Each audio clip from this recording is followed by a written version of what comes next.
victimhood. That's the underlying narrative of the clickbait. Okay, you're welcome.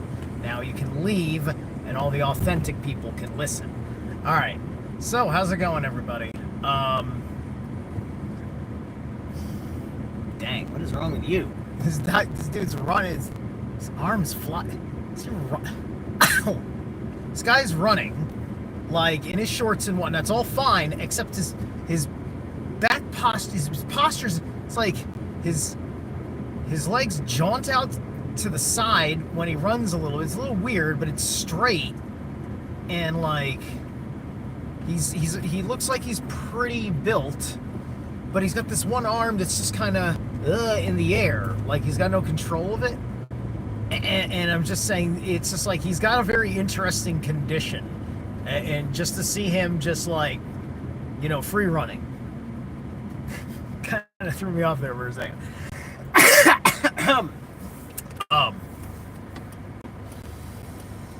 So the cosmic victimhood, right? Outside of a handful of people, is there proper thinking of the cosmos? If let's just say we're talking about like the biggest group out there in this particular mindset that is going to be among people that listen to me and know me, right? And that's the flat earth thing, right? Now, as you know me, I just operate more along the lines of this universe being a Maya of sorts, a great cosmic dream, and that dream does still obey by the laws that we experience by it. However, there's funny things that happen to perception, right? I just simply don't like talking about it anymore, because quietly in my mind I'm looking at it and I'm saying like, yeah, I agree. I don't know how to vocalize being agreeable to this anymore, right? Because it's too pervasive with the underlying narrative of cosmic victimhood, right? And that is definitely one of the best arguments that you can have about something like the flat earth, something like the reptilian overlords, etc., right? All of these things, Jason Breshears has coined the term the Patriot Pacification Program, the PPP, right? Yes, it's quite an interesting tactic. Now the question is it? I would say that it's an unfortunate gauge of reality. Is the truth of the matter, right? Because it's not that you are a dupe because you are a flat earther, but many dupeable people have reasons why they become a flat earther, right? And they haven't adjusted their value set. They're trusting some other very, very smart people, and it's very easy to debunk all this stuff. It's also very easy to shatter a crystal vase, right? And the crystal vase has an intrinsic value, and somebody's feelings are going to be held particularly. Nepal, very cool. Thank you for tuning in.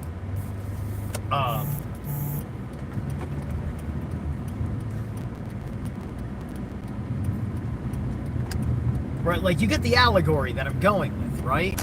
And it's like, look, there's a certain level of feelings getting hurt that is just not productive. Like, do not just bring the hurt feelings because you're wrong. You bring the construction, the enrichment, the building of the value of the self, the value of the soul.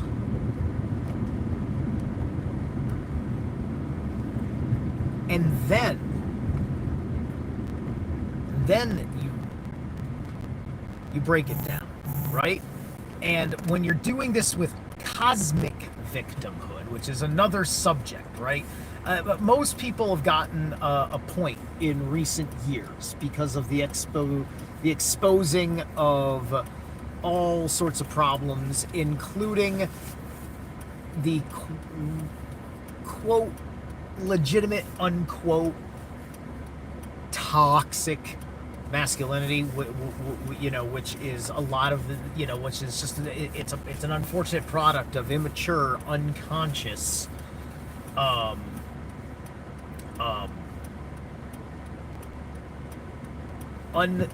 unproductive sometimes, or compensating for lack of worth, erratic men, leaning on their culture of being this kind of creature who is playing by the rules that says that you say that you believe in those rules, and if I am like those rules, then that means that at the very least we should be able to sit together in conversation, right? You know, and women have the superpower. They have the superpower of choosing exactly who they want to talk to and who they don't want to talk to, which is why women had so much power, especially in the nursing industry with COVID. Like this beautiful woman whose U-Haul has been pulled over on the side of the road. She's a beautiful blonde with her... Oh my God, she is fucking gorgeous. But I am not going to play that game. Sorry hottie. Sorry, hottie. I have to treat you like the ugly ones. Otherwise, I betray myself. I must miss the opportunity to meet me. Because, you know, meeting me is the whole point, right? It's not about helping you. It's about you got to meet me. I just happen to be helpful enough to be meetable. Anyway, see what I did right there? I just upped my personal value. Now, personal value, that's one thing, right? Now, cosmic value, that's your fucking relationship with the unseen forces. As one can imagine, the quote divine, the creator, your personal gods.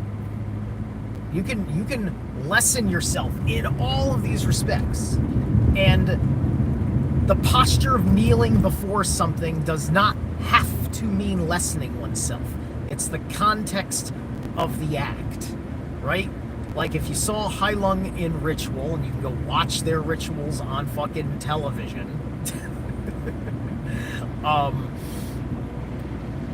you see moments of kneeling that have something to do with what's personally going on within the person kneeling, right?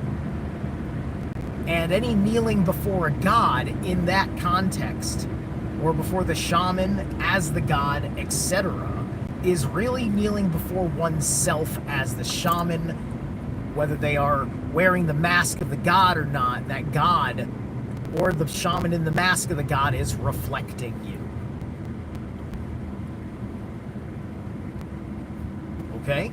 So,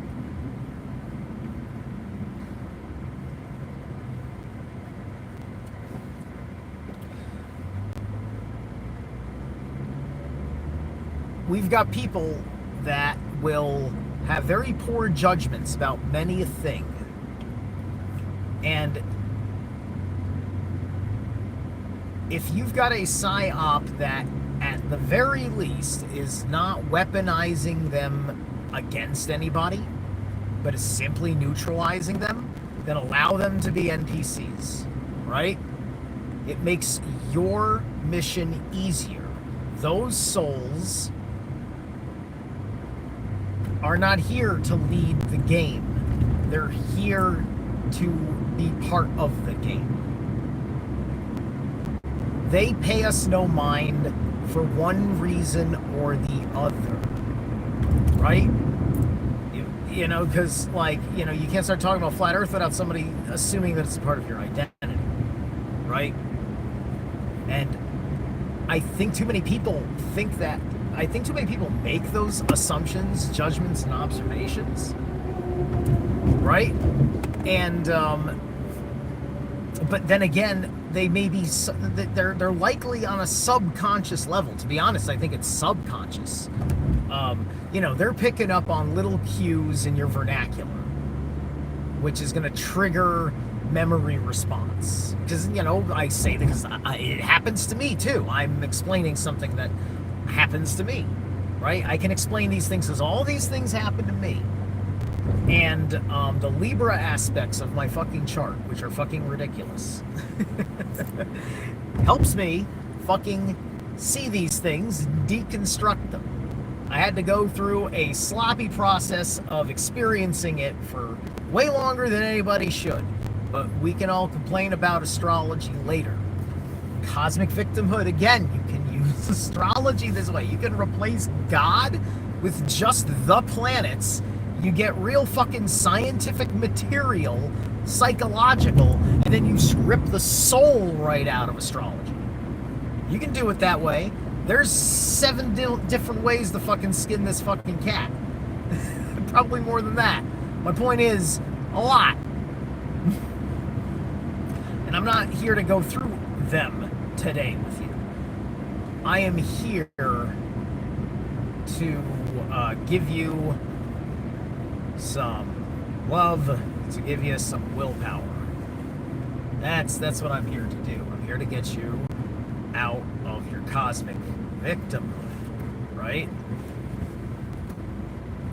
When somebody shows up with me and they admittedly have the setbacks that they have in many a thing, it's almost cliche, right? Like, I only say it really when it's intuitively popping up, and it intuitively pops up enough where it feels cliche, where I talk about pranic breathing, controlling your breathing, being aware and present of the breath, being aware and present within the body, right? Meditation gets you there first. Now, you can still put yourself in victimhood, because you can do all that stuff and have a victimhood mindset. It could be as simple as you figured out that this process is the only thing that keeps this condition from popping up in your life. And if this condition pops up in your life, now you can't do your fucking 9-to-5 work job that you really gotta do, and you don't mind doing it as far as jobs go. And that's reasonable. I didn't mind doing Nielsen's Florist for, as far as jobs go.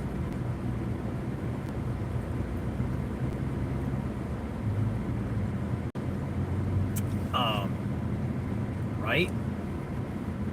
But I don't keep myself in peak physical condition for Nielsen's Florist. That was a perk that made me better at the job than my fucking own boss was. He just has way more fucking hands-on experience at work in the field and stuff, and he's got that experience at work and knows how to fucking fall in line and all that stuff, right? And, and do an adequate enough job. But he can't fucking move like me. He can, he might be able in one or two places lift a little better than me, because I was going through a lot of setbacks at that developmental point. I was, that was my exit. Oops. I can get on my swing back. I'm fine. All right.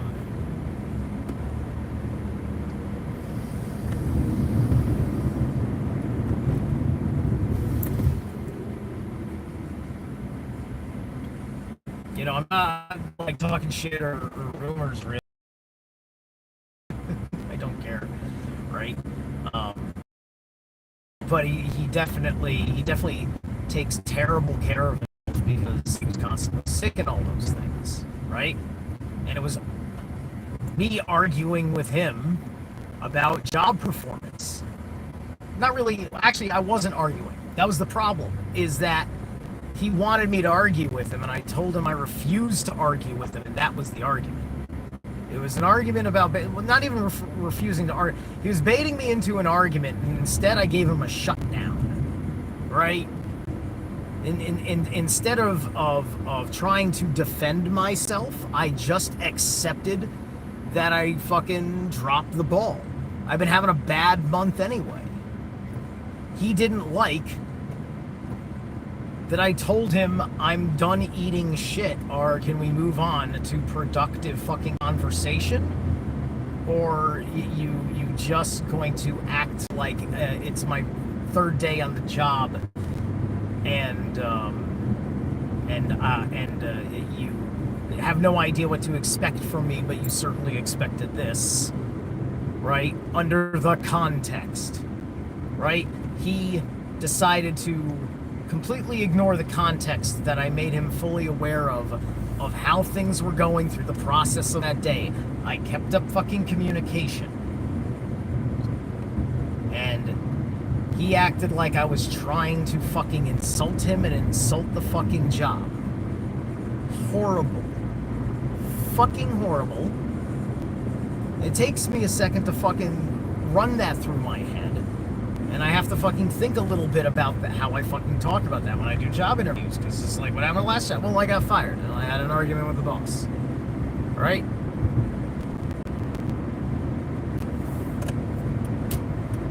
I don't mind being fucking honest. I will find a job that likes me. This is, I'll just find, it's all about just finding it. It's just like, it's a thing that fucking happens. It's a thing that happens about personality.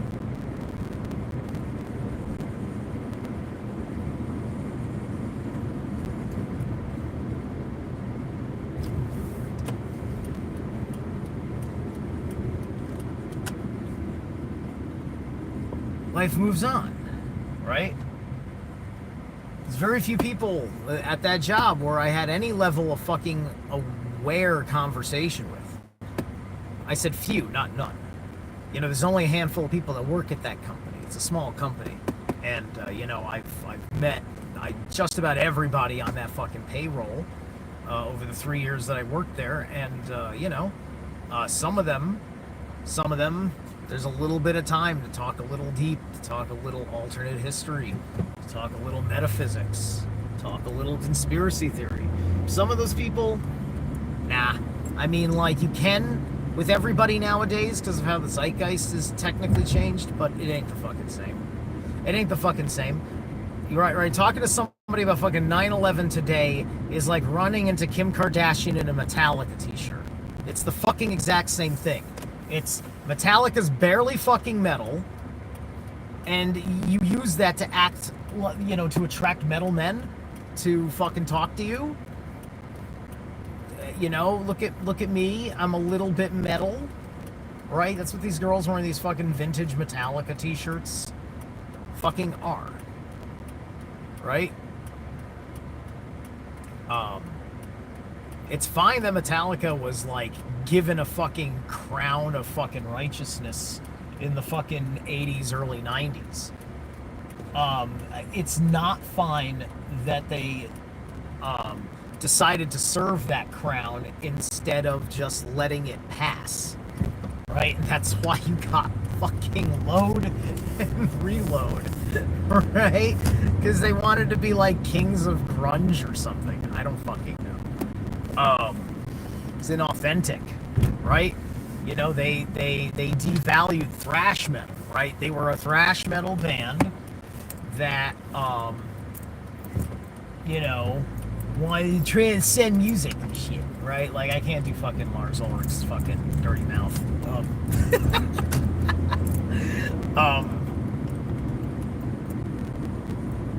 fucking serious, right?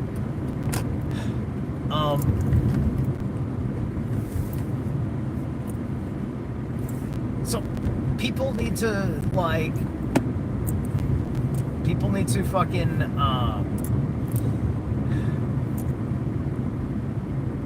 You know, it's just like, be a fucking superhero, right? Just be a fucking superhero, and like, you know, depending on the kinds of people that you are meant to serve as a superhero, you're gonna have one way or one life about you, right? You know, like this is what makes the, you know, especially the movies interesting.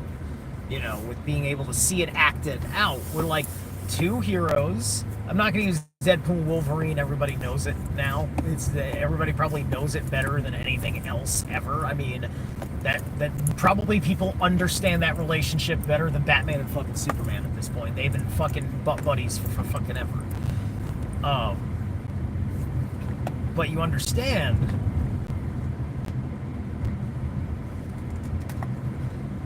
that, you know, each one deals with a different quality of fucking people that they love. Batman loves people that hate themselves. He loves people that hate themselves. And that's why people love Batman. He goes to the people that are being the most exploited and abused by petty fucking crime. And he goes all the fuck out for them. Right? Gotham, he is the fucking security guard of the whole fucking city.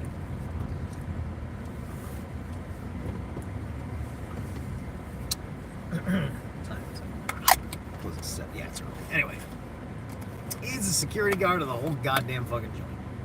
Superman, when Superman isn't being called into the fucking cosmos because the whole fucking universe sometimes needs him,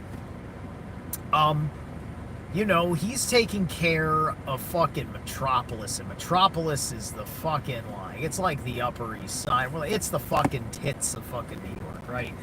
It is the fucking best off fucking people that you fucking know. Like, I don't mean wealth. I'm talking about quality of life, right? You're talking about, you know, clean New York versus dirty New York. That's fucking the Gotham Metropolis, because that's what they did at the time, because they weren't thinking in terms of fucking canonizing universe. They didn't think it was going to get very big. It wasn't where their mind was at all with this shit, right? It was just fun, right? And so Gotham was just a allegory for New York City's fucking underground, and Metropolis was an allegory for the aspirations of the world, really. You know, which is why it gets so cosmic. Oh, hey, what's up, guys? I can't flip this. Oh, I can. Look at that! Look at that! Look at that! Morgan! Moonan! Hell, Father! They just showed up like 2 seconds ago to play with that fucking plate of shit. Awesome. You know, I think that's a new feature. Or at least, I don't think I've seen that feature. I didn't know I could flip the phone doing YouTube live stream. I think I used to not be able to do that. I think you had to fucking choose it before you went live. Instagram, you could do that. I remember that. I don't know when they instituted that feature. I think I've seen that button there for a while, but my mind never fucking registered. Okay, so anyway. So, yeah, anything that makes you small as a human being, right? Like, you learn a lot about how this subtext works. You know, like, I'm much more interested in fucking citing Dr. Hillman now. Like, now I vibe it, now I get it, now I think I'm locked in, understanding it, especially because, you know, I love Emily Moyer's my sister over here in the fucking fight. She's got fucking amazing instincts. Their conversation was off the chart. For like, Dr. Hillman was acting like he's fucking met a fucking like legit fucking priestess of the muse. He was so fucking overjoyed to meet her. I'm fucking very proud of her because I love her because she used to listen to me. I fucking helped her consciousness awakening. I was an important little part, because you gotta understand how fucking small this scene was in 2012. You don't understand how much a guy like me actually kinda stood out, through Revolution Radio, But I fucking worked my ass off for Revolution Radio for nothing more than what we would call the better timeline, right? That, you know, that timeline is kind of, you know, the Loki series kind of fucks with things per se, right? Because we're you know, it makes too much of a quote humanization of things that can't actually be destroyed, right? Like that's the science fiction, is that these timelines get destroyed by all this, right? Because they need the TVA is kind of this allegory, right? That represents the deep state government agencies that have been trying to fucking build a base on another dimension, right? You know, and it's not, you know, it doesn't have the same origin story as what's really going on in the interdimensional fucking level of the conspiracy. And I'm not getting get into right now because I've got a workout to go to.